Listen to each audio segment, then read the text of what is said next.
여러분 반갑습니다. 자, 오늘 이 시간 우리 사회복지 정책론의 오리엔테이션 시간, 그 정책론에 대해서 알아보는 시간 갖겠습니다. 사회복지 정책론.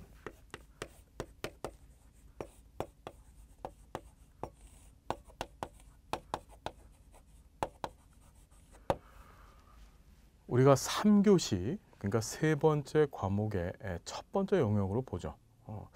많이들 어려워하시는데 역시 또 어렵지 않습니다. 조금 공부하시면 되고 제 강의 집중해 주시면은 좋은 결과 얻으시는데 문제 없는 게 또 이 사회복지 정책론이라고 하는 영역입니다.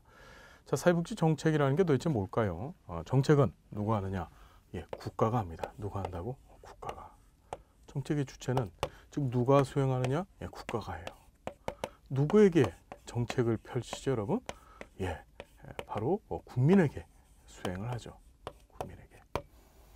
자, 국가가 수행한다라고 했었을 때 우린 국가를 두 가지로 보게 되는데요. 중앙정부, 우리가 국가를 보통 정부라고 하죠. 예, 그 다음에 이 지방정부를 묶어서 우린 국가라고 얘기를 해요. 자, 사회복지 정책은 중앙정부가 수행하기도 하고 또는 지방정부가 수행하기도 합니다. 그런데 요 근래에 들어서 뭐 정확히 말씀드리면 1980년대 초쯤부터 민간 부분들이 즉 이 국가 중심적인 이 사회복지 정책에 이 민간 부분들이 일종의 협조자, 파트너로서 참여를 하게 됩니다. 자, 그런 현상을 우리가 정책론에서 공부하실 때 복지 혼합 경제 또는 복지 다원주의라고 공부하게 될 거예요. 그럼 누구한테 이 정책을 수행하느냐? 예, 국민을 대상으로 합니다. 자, 국가가 국민을 바라보는 관점이 자, 자녀적 관점으로 보느냐, 다른 말로 또 다르게 보면 보편적 관점으로 보느냐에 따라서 큰 차이가 있어요. 자녀적 관점으로 본다. 우리 보통 이것을 선별주의라고 얘기하고 보편적, 이걸 제도적 관점이라고 얘기를 해요.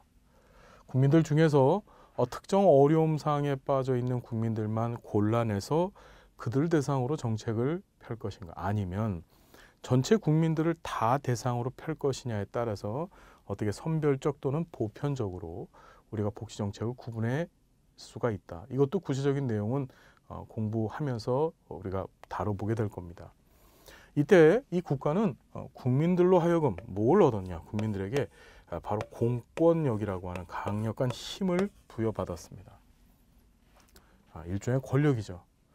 자, 이 권력을 부여받은 이 공권력 집단들, 보통 정치 집단들, 즉 대통령, 국회, 그렇죠.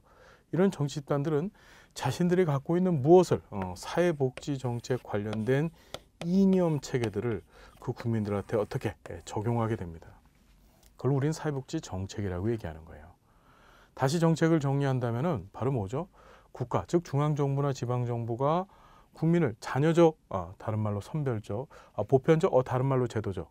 자, 국민 일부 또는 전체 국민을 대상으로 해서 부여받은 공권력을 통해 자신들이 갖고 있는 사회복지 정책 관련 이념들을 실제적으로 정책 수단 또는 정책 도구라고 하는 것을 통해서 실현하는 것을, 즉 이념의 실현이죠. 예, 그것을 바로 뭐라고 한다? 사회복지 정책이라 해요. 보통 이념을 그 정책의 가치라고도 얘기합니다. 자, 여러분 꼭 기억하셔야 될 게 사회복지 정책은 국가가 수행한다는 것이고요. 그래서 우리는 정책론 시간에 도대체 무엇을 공부할 것이냐, 정책 개요에 관한 얘기들 공부하게 될 겁니다. 그래서 정책이 무엇인지에 대해서 이야기 나눠보고 또 정책의 역사와 그 다음에 이 정책이 만들어지게 된 이유들, 우리가 그것을 복지국가 발달의 원리라고 얘기하는데, 자, 그런 이유들에 대해서 공부를 해보게 될 겁니다.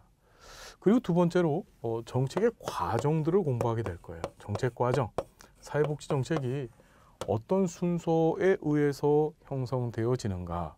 그렇죠?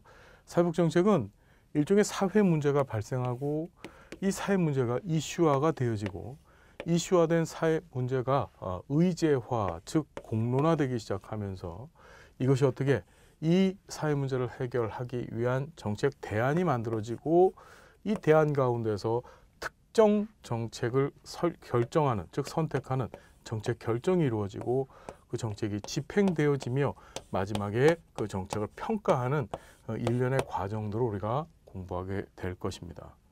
그리고 또 무엇을 공부하실 거냐 하면 정책의 분석을 하게 될 거예요. 사회복지정책은 도대체 어떤 구조로 구성되어져 있는가. 그래서 보통 이 정책 분석의 기본 틀로서 우리 정책론에서는 주로 산물 분석이라고 하는 또는 산출물 분석이라고 하죠. 길버트하고 스펙이라고 하는 학자가 얘기했던 이 산물 분석을 기준으로 해서 4가지 분석 틀을 가지고 정책을 분석합니다. 그래서 정책에 소요되는 재정에 관한 얘기를 나눠볼 거고요.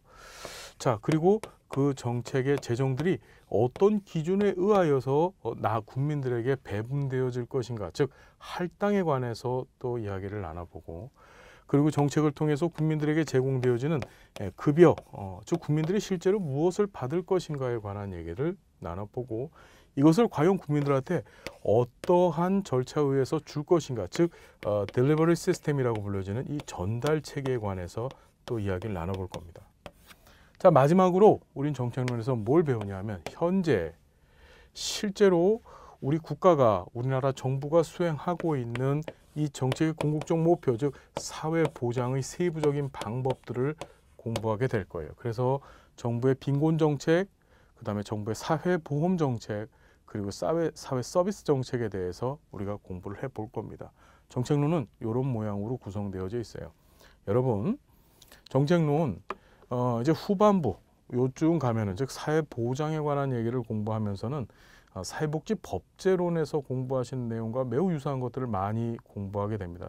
그냥 법제론 공부하신다고 생각하시면 돼요. 그래서 정책론의 약 3분의 1 정도는 법제론 얘기하고 중첩되어져요.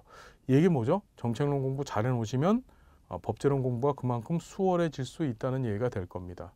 정책론 어렵지 않습니다. 우리 수업 시간에 집중해 주시고 최선을 다해서 한 강의도 빠지지 아니하시고 반복해서 청취하시고 우리 교재 정리 잘 하시면 좋은 점수 없는데 부족함이 없는 것이 또 사회복지 정책론입니다. 저를 믿어주시고 저를 신뢰해 주십시오. 좋은 결과로 보답을 해드리겠습니다. 함께해서 감사하고 다음 시간 우리 본 수업 시간에 행복한 모습으로 여러분 만나 뵙겠습니다. 감사드립니다.